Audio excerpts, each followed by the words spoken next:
Go inside the Crimson Tide with your hosts Rodney Orr and Gary Harris, keeping you informed on everything Alabama. And now, Tider Insider TV. I think that this class sort of reflects some of the needs that we had. I was really pleased that we got 5 quality offensive linemen in this class. I think we got 2 good runners, which certainly we need. Some young talent at that position in terms of the number of players that we have at that position. We got a couple tight ends. Really pleased with the quarterback prospect that we had. We saw him for 4 days in practice, Jalen Hurts. So we'd have liked to add another receiver, to this group. That was our goal. Sometimes you don't meet your goals. It is hard to meet them all. Good evening, everybody, and welcome in to Tider Insider TV, presented each and every week by Buffalo Rock, alongside Rodney Orr from TiderInsider.com. I'm Gary Harris. Tonight, I've been on the diet, Pepsi Wild Cherry Kick, but some days you got to have a little sugar, man. Regular Pepsi tonight, thanks to our friends at Buffalo Rock. Well, Rodney, we're now 6 days removed from National Signing Day. The dust has settled a little bit, and that gives us a chance to take a more in-depth, closer look, recapping Alabama's 2016 signing class. Again, ranked number 1 by just about every service other than ESPN, but you've broken them down now. You've looked at each player individually. You've profiled most of them on your site. Just your thoughts now that you've had nearly a week to look this class over. How good is it on paper, and did Alabama fit its needs, other than maybe, as you heard Saban say, wanting another receiver, which they still might have? Yeah, I think it's an outstanding class, obviously, Gary. When you land the kind of talent that they landed, there's no doubt about it. Did a fantastic job at linebacker. There you see Ben Davis from Gordo, one of the top linebackers in the country. Mack Wilson, another fabulous in-state linebacker. Terrell Hall from Washington, D.C. So they filled that need on the defensive side of the ball. Now, one area where maybe they didn't quite fill the need fully, in my opinion, would have been on the defensive line. I think they got 4 really good defensive linemen. I think they could have used a couple of more, maybe a guy like a Derek Johnson or a Derek Brown or a Michael Carter out of Georgia, Jeffrey Simmons out of Mississippi. They could have used probably 2 of those 3 guys, but they didn't get them, but they still had a good class. In the secondary, I thought they loaded it up with talent, so I thought they did good overall defensively. On the offensive side of the ball, Coach Saban mentioned the 5 offensive linemen. They really needed some depth at offensive tackle. They've got 3 really good ones with the junior college player Charles Baldwin, and then Jonah Williams, who may be the best high school offensive tackle in the country out of Folsom, California. And then what a coup they got late in the recruiting process when they came away with Scott Lashley from the state of Mississippi and West Point. He was a guy that was considered a lock for Mississippi State because of his ties there with Johnny Cooks, the former great linebacker, but Alabama did a fantastic job there. And, you talk about receiver, they went after A.J. Brown, but he decided to stay in state at Ole Miss, and he would have been a great one here. And you heard Saban mention the 2 good running backs they signed. B.J. Emmons, we've known about for a long time, been committed for a long time.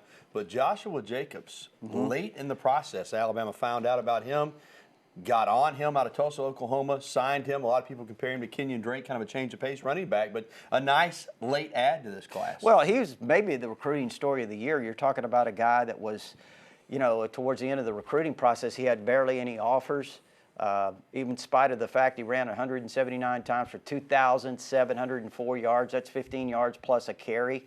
Then he had 36 touchdowns. So this is a guy, Gary, was a fantastic story, came on late in the process, earned a lot of offers, and by the end of it, I think 24/7 or one of the national recruiting services had him the number 6 back in the country. So, again, I think it's overall a really good class. Well, you lose players, you bring in new players, you lose assistant coaches, you bring in new coaches. Of course, obviously, Jeremy Pruitt taking over for Kirby Smart at the defensive coordinator position, and numerous reports have it out, and you expect this to happen too, Rodney. It's just not officially announced by the university yet, but former GA at Alabama, Derek Ainsley, is the Tide's newest assistant coach, or soon will be, expected to coach the secondary. Most recently, the co-defensive coordinator at Kentucky.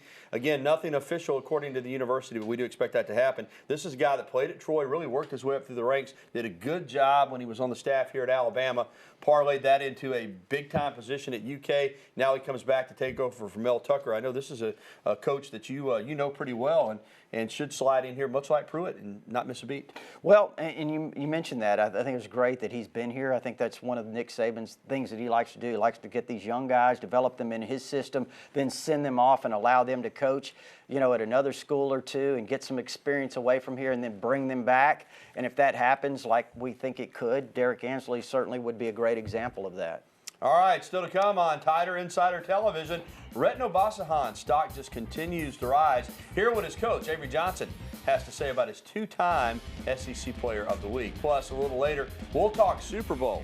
Cam Newton, I know he didn't play at Alabama, but he played at the Tide's arch rival Auburn, and man, he had some strange plays in the game and then some crazy post-game antics. We'll break them down.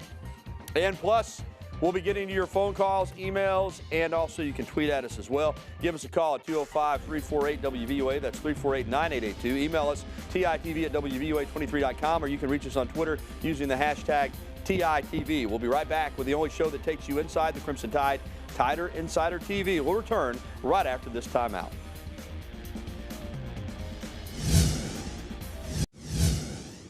In 2 games this past week, Retin Obasohan had 41 points, 12 rebounds, and 10 assists. That's gaudy numbers.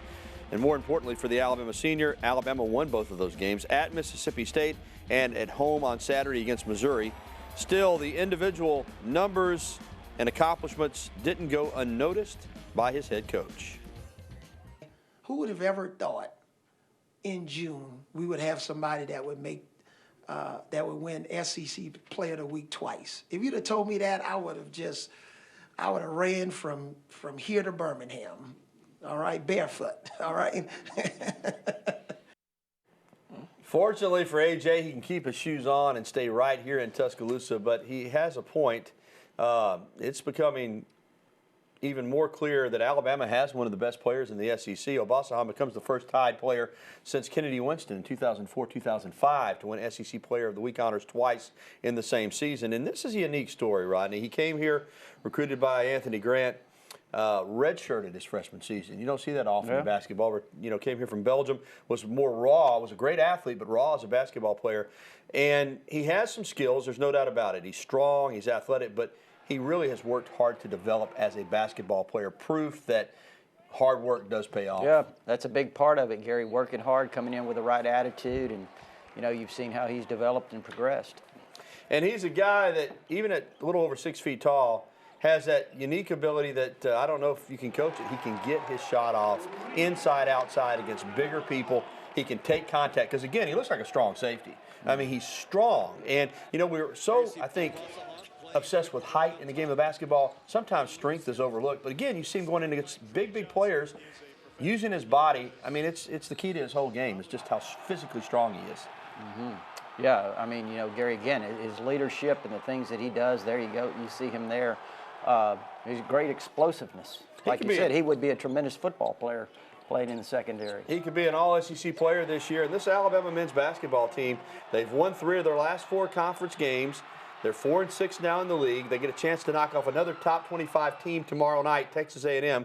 If they could win that one, you know, Rodney, I know it's still a long shot, but this is a team, if they can get a couple more key wins, who knows? They could be on this NCAA tournament bubble after all. Well, yeah, you never know. I think so, certainly. I mean, they've been competitive in every game. That's the thing about it, Gary, is they've been extremely competitive this year in just about every single game. And so you really can't tell what might happen down the stretch. You get in the SEC tournament, perform well there. You never know. And the biggest thing is I just think the fans are having fun again. You know, well, it's I think they Alabama see play. that this program's headed in the right direction. I do too. And the coach, man, Avery Johnson, just doing an incredible job, not just coaching his team, but building excitement, getting the fans and students involved. It's fun going to Alabama basketball games, and they'll have another huge crowd tomorrow night against Texas A&M at 6 o'clock at Coleman Coliseum. Well, coming up on Tider Insider TV, the Alabama gymnastics squad looks to keep its long, and I mean long, winning streak alive against Auburn. Plus, we'll get to your phone calls, emails, and tweets. Again, the information there on the screen on how you can get in touch with us.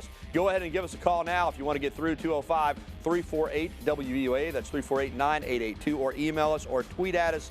We're going to talk with you when we come back here on the only show that takes you inside the Crimson Tide, the award-winning Tider Insider TV. We'll return right after this break.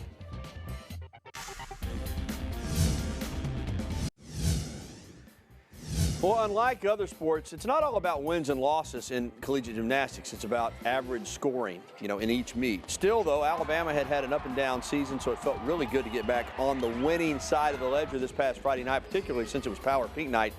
And the gymnastics team beat Kentucky. They've never lost a power pink meet anywhere, at home or on the road. They're 23-0. And then on Friday, this Friday, they go to Auburn, take that 117 meet winning streak against the Tigers on the road, and then turn around quickly for Alabama and West Virginia gymnastics on Sunday here at Coleman Coliseum. So, tell you what, it's been busy this season for Alabama gymnastics. And we all know, though, their goal is to always be peaking at the right time in the postseason. All right, Rodney, let's go to the phone lines, and we'll kick it off with our buddy there in Anniston. Harold is up. What's up, Big H? Hey, guys, what's going on? You know it. Fill us in. Hey, I got two questions, man. Okay. One, man, I saw what Avery Johnson said about rebounding, man. I think what he said is true. And I watched the men's and the women's team in our teams in basketball, man. You have to want a rebound to be able to get them. And my second one is, man, I want to ask y'all in that Super Bowl update, man, what was Cam thinking about when that fumble was right in front of him, man? I tell you what, we're going to discuss the Cam situation a little bit later on the show. We've already got that built into the show. As far as the rebounding, I think you hit the nail right on the head.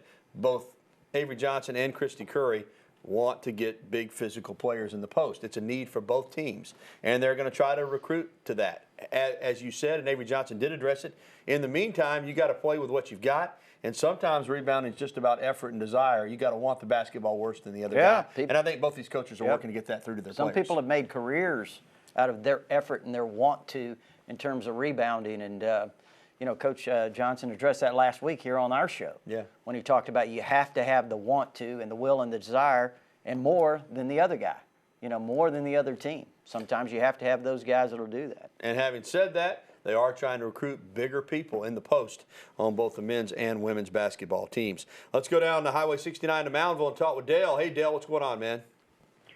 Hey, Rodney, and hey, Gary. Hey, Dale. First of all, before I get to my question, I would like to make a comment on the basketball team. I've been to several games, and there's a lot of excitement there, and I think the students have made a real big difference in the atmosphere that's there. That's a lot of fun. Everybody needs to go out there and support this team. But my question is the running backs. Based on Bo Scarborough's past history, I know he can't help it with being injured a lot. What do y'all think that maybe we should have recruited some more running backs? And is there any running backs on this recruiting roster or any athletes on this recruiting roster that could be moved to running back? All right, Dale, and I'm going to let Rodney address the recruiting of running backs. They did sign two, as we talked about. On the roster now, you've got Bo Scarborough, Damian Harris, Ronnie Clark, who could also play defense but has been listed as a running back, Derek Gore, a transfer player, and Xavier Marks, who's a diminutive player for a running back in terms of size. But you've got those five guys, plus you're bringing in the two newcomers. They probably, if they could have found another really good running back, would have taken another one. But you can't just take one just to fill a spot. So a little concerned about that position because there's really nobody that's proven it all. Yeah, that's right. B.J. Emmons needs to come in ready, and Joshua Jacobs out of Oklahoma. Those guys certainly need to come in prepared, Dale, because they're freshmen that could have an opportunity to have some sort of a role. But it would not surprise me, to be honest with you. I'm not saying it's going to happen, but it would not surprise me if they found the right graduate running back that they would bring him in here for a year. And, again, if they found one that they felt like could help them or certainly give them some depth that they need, I don't think that's out of the question.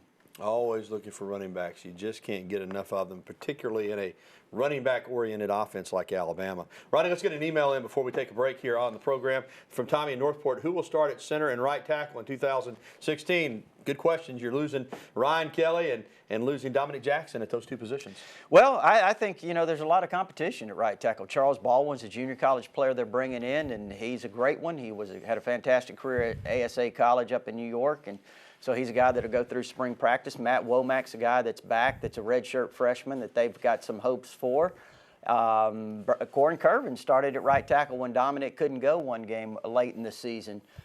So he's certainly a guy that'll get a look at. Lester Cotton could get a look at right tackle. He's versatile. He can play a lot of spots. I may be leaving a guy out. But, they've got a lot of options there, I think, at right tackle. And then at center, you have some guys that, you could certainly say have opportunities. Bradley Bozeman's played there before. J.C. Hassenauer's a guy that kind of people have thought's the heir apparent.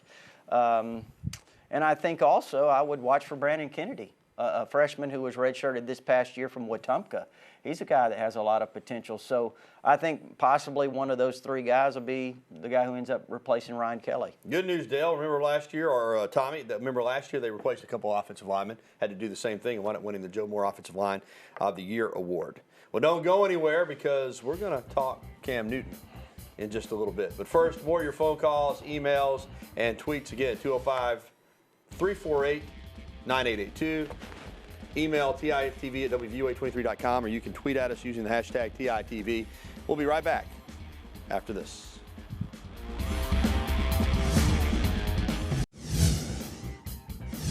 The Crimson Tide softball team is set to get the 2016 season underway on Friday down in Orlando, Florida at the UCF Classic. The Tide will open with 11 straight road games.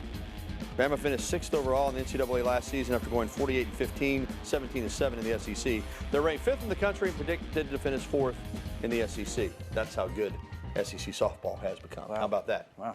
All right, let's get right back to the phone lines, Rodney. And JB has been waiting in Vincent. Hey, JB, welcome into the program. Thanks, guys. I really enjoy your show. Thank you, sir. It was at least an hour long, though. All right. At least. Could you give me the scoop on Lane Kiffin and Tony Brown, please? All right, JB, they are both expected to be back. I mean, Lane Kiffin's still the offensive coordinator. Don't see that changing. Tony Brown, yes, certainly he's been on a roller coaster, but Coach Saban says he's going to get one more shot. Yeah, and said he may face some suspensions, I think, is what he said. Yeah. So, and I don't know what those will be, but he's back. That's for sure.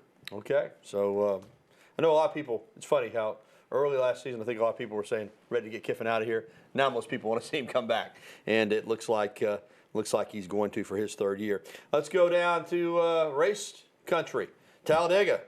Tommy is with us. Hey, Tommy. Hey, how y'all? Very well. Love you, red shirt.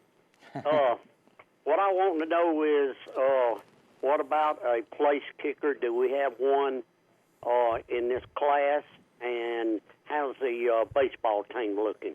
Okay, thank you, Tommy. I'll let Rodney start on the place kicker because they got Griffith back for one more year, but they'll have some walk-ons. I think they got a guy coming in who they're pretty high on. Yeah, Mitchell Wasson from Georgia, who was really an outstanding high school kicker, and I know Georgia really wanted him to walk on as well, but he's going to be a walk-on now. You know, they missed out on Eddie Pinero, who was a guy that became legendary for his videos that he posted on Twitter. But so that's pretty well taken care of, and as Gary mentioned that. Adam Griffith will be back, so certainly they should be okay. Baseball, we don't know. I mean, so much excitement about the new Joe, the renovated Sewell Thomas Stadium.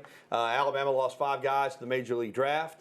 I think they got a chance to be pretty good. I'm not holding my hopes out that they're going to make it to Omaha for the first time since 1999, but we'll see. It's going to be fun, though, to be in that new ballpark. That, Tommy, I can tell you for sure. Real quickly, let's go to Brent and talk to Rick. Hey, Rick, what's going on, man? Fine. How are y'all doing? Very well, Rick. Was there any consideration given to Mel Tucker to be the defensive coordinator? Because Alabama just ran all over Georgia last year. Rick, I think there probably was. I think Coach Saban probably took a look at Mel Tucker, but he was 1 year on the staff. They decided to go with Jeremy Pruitt. Mel got a chance to go with Kirby Smart to Georgia to be the defensive coordinator there. But Nick Saban's high on Mel Tucker. There's no doubt about that. Well, and listen, Jeremy Pruitt, I know that Georgia game, what you're talking about, they physically lined up and, ran over Georgia. But at the same time, I mean, I think that Pruitt was a little shorthanded. He still was getting his players, recruiting the kind of players he needed for his defense. I think he's one of the best young assistant coaches around. And remember, too, Roddy, there was a blocked punt for a touchdown in the game. There was a pick six. Alabama's offense played well. It was not like they ran up and down the field the whole game on Georgia's defense. And like you said, Georgia's defense a little shorthanded compared to Alabama's. All right, still to come, Reggie Ragland and Ashawn Robinson continue to represent the Tide on a national stage. Plus, Super Bowl 50 is over. An Alabama alum gets a Super Bowl ring. An Auburn alum does not. Bama fans like that. Thanks for all your phone calls, too, by the way. We'll be right back. Well, the only show that takes you inside the Crimson Tide, the award-winning Tider Insider TV, will return right after this.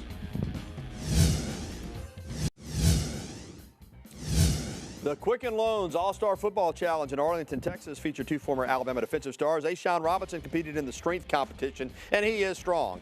while Reggie Ragland took part in the obstacle course. Neither former Tider took home the top spot in their challenges, but both are expected to be #1 draft picks. And that's really all that matters. Ajon looked like he was just kind of going through the motions there. Well, Alabama had 3 former players in the Super Bowl on Sunday, but only one went home with a Super Bowl ring. Broncos offensive lineman Evan Mathis. And good to see it work out for him after he got released by Philadelphia. He winds up getting a Super Bowl ring in Denver, though. But much of the talk was about Cam Newton, the former Auburn quarterback, who did not have his best game, got harassed by that Denver defense, and then afterwards, instead of answering questions with the professionalism that you expect from a league MVP, pretty much just said yes, no, and walked out of the press conference.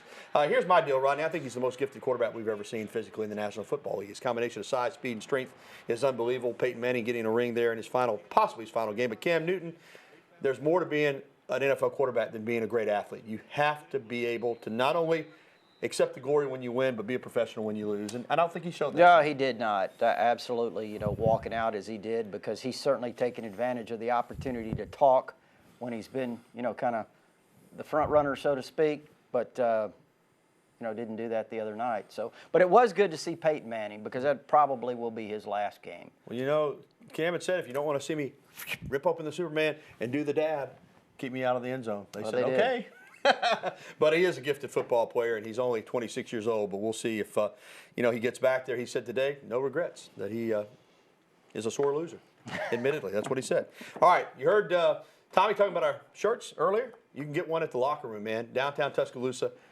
Home of the original elephant wear and much more beautiful men's clothing. Go by and see Alex Gatewood and the staff, or shop online at locker-room.biz. Get you some original elephant wear. Also, they got ladies' clothing there as well. If you missed the show, you can catch a replay tonight at 10:30 following the news at 10, or anytime on WVUA23.com. For Rodney Orr, I'm Gary Harris. Thanks for watching, everybody. Have a great night.